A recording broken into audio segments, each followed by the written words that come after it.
magiging sorpresa ni Bossing ngayong araw? Oo, dahil nga naman birthday ni Bossing, may B pa si Bossing para sa mga Dabber Cats. Ito ang B, as in blowout ni Bossing para sa mga Dabber Cats mula Batanes hanggang Hulo. May siyam na Dabber Cats na mananalo ng 10,000 pesos cash.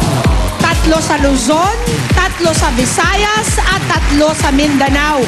Perfect po yan pang bakasyon. Humabol ba kayo? O pang negosyo? O di naman ay pang enroll sa susunod na school year. Kaya, Ito ang kailangan ninyong gawin. I-ready na po ang inyong mga cellphone dahil ito na po ang kailangan nyong i-text. dali! EB space Muamua space region kung taga saan po kayo.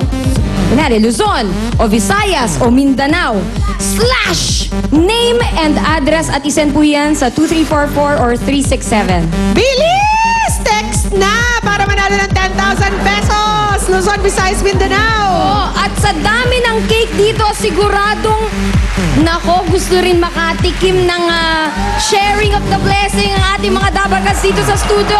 At dahil birthday nga naman kasi ni Bossing, meron pa tayong salo-salo mamaya kasama ang baliwag lechon manok. Wow! Yummy! Yeah! Yun, no? But wait, there's more! There's more! Oo, andyan din ang Daniel's Arts and Crafts. Mga cake, mga chocolate fountain. May fondue, Julia. Oo, si Alan Kay. Naku, gusto yan. Eto pa, matindi. Nandyan din ang Jerry's Grill. Wow! Kompleto ang menu! Mamaya po, paglabas ninyo, salo-salo po tayo para sa birthday ni Bossing. Para lahat busog.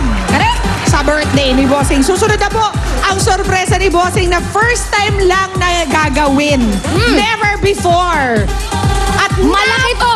Pakalaan ito Oo. sa pagbabalik yan ng Ng Eat Eat Bulaga. Bulaga.